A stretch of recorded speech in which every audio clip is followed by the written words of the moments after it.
What's up, everyone? It's Powell, and this is part 4, probably the last part in a while, on my Completing the Square series, and we're going to talk about when fractions and decimals show up during the process. Now, the process is still the same, so if you haven't watched my other Completing the Square videos, I'll leave links to those in the description. But in this process, sometimes either fractions exist at the beginning, or decimals exist in the beginning, like in these two examples, or they'll show up along the way, and I'll show you how to deal with them.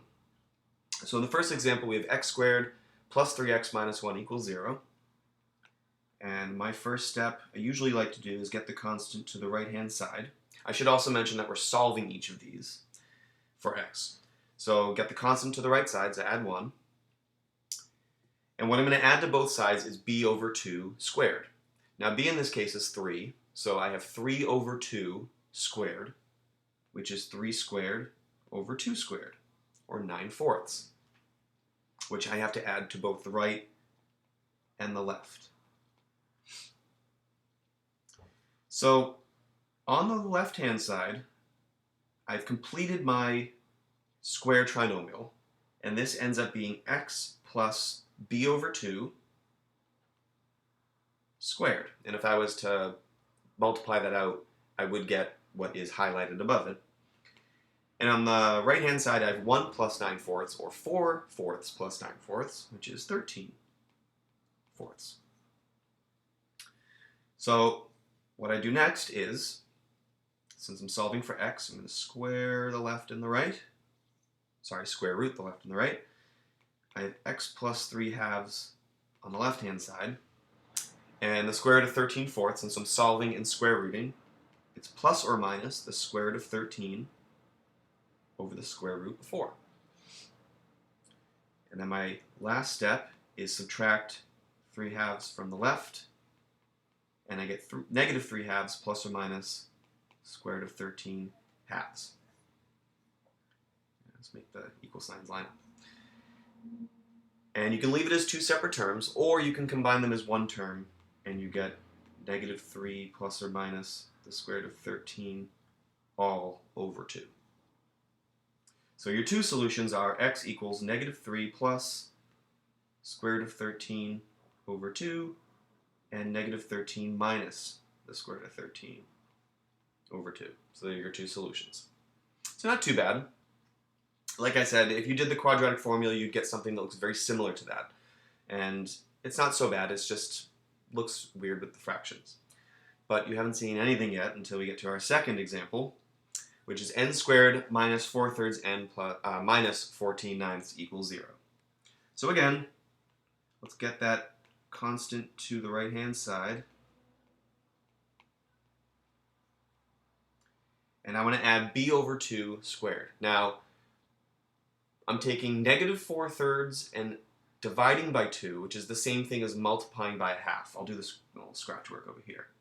So I want negative 4/3 times 1/2 squared, because it's b over 2, b divided by 2, or b times 1/2. With fractions, it's probably better to look at it as times 1/2.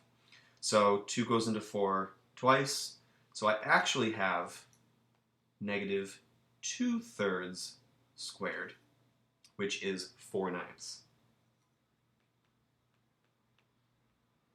And I add 4/9 to the left, I'm going to add 4/9 to the right. Now on the left-hand side, this trinomial is completed, this square is completed. So I have n minus, or n plus b over 2, or n minus 2/3 squared. And that's going to equal 14/9 plus 4/9, or 18/9.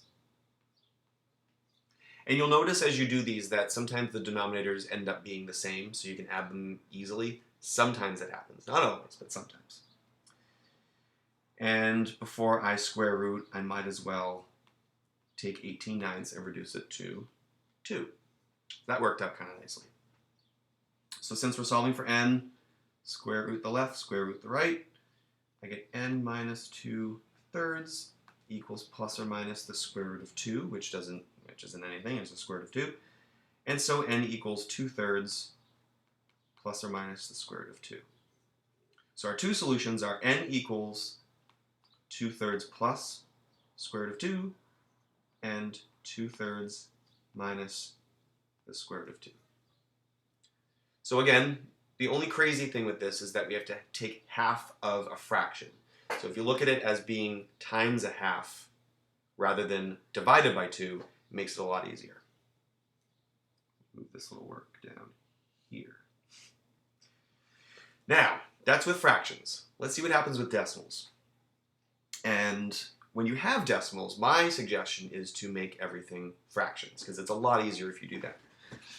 But the first thing we're going to do is combine like terms. The constant's already on the right side, but I want to take that linear term here and move it to the left-hand side. So I have 0.4t squared plus 0.7 minus 0.3, which is also 0.4t, equals negative 0.2, and I left the space after the linear term. I didn't need to do that in this step, but I just do it by habit. So again, I have decimals. Let's change them to fractions. So 0.4 is 4/10, and 0.2 is 2/10. Now, in normal circumstances, since everything has a denominator of 10, I would leave it like that until you get everything combined, because it would make it a little bit easier. But in this case, since if we reduce all of these, we're going to get the same denominator anyway, because this is 2/5 and 2/5 and negative 1/5. So it doesn't really matter in this case. So now what I'm going to do is factor out the coefficient on the left-hand side of the t squared. I get 2/5 times the quantity t squared plus t equals negative 1/5. Nothing happens with that. Now I have to add b over 2 squared. So b in this case is 1. So it's 1/2 squared, which is 1/4. But you might remember from my previous video that we're adding a fourth inside the parentheses, but we're really adding 1/4 times 2/5, which is 2/20 or 1/10. So you get 2/20 or 1/10. So that's actually what we're adding on the left-hand side. So that's what we have to add on the right-hand side to keep it balanced. So this becomes 2/5 times t plus 1/2 squared equals negative 1/5 plus 1/10, or negative 2/10 plus 1/10, or negative 1/10. And then we want to solve for t. Before we can solve for t, let's get that squared term by itself. So I'm going to multiply by 5/2. So we end up with t plus 1/2 squared equals, we'd get 5/20 or negative 1/4. We're going to like that it's 1/4, because the next step is square root. So we have t plus 1/2 on the left, and then the square root of negative 1/4. So we know we have an I involved, and the square root of 1/4 is 1/2. And I almost forgot that since we're solving and square rooting, it's plus or minus 1/2 I. So again, it's kind of set up so that we have a square root of a perfect square. Sometimes it happens. And our last step is get the 1/2 to the right-hand side. So we have negative 1/2 plus or minus 1/2 I. If you wanted to combine that into one term, you can. I prefer to keep it, since it's a complex number, it's not a bad idea to keep it in terms of the a plus bi. That depends on whatever your teacher wants you to do. But I'm going to keep it in this form, so we have 1/2 plus 1/2 I and negative 1/2 minus 1/2 I. And those are your two answers for that. So that's completing the square with fractions and decimals, really just fractions, because I turned the decimals into fractions anyway. And as I said, the process is pretty much the same. You just have to do a little bit of thinking before you add to both sides. If you like this video, please subscribe and comment below on any topics you'd like me to cover next.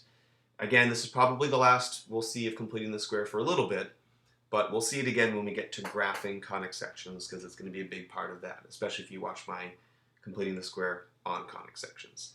Thanks for watching.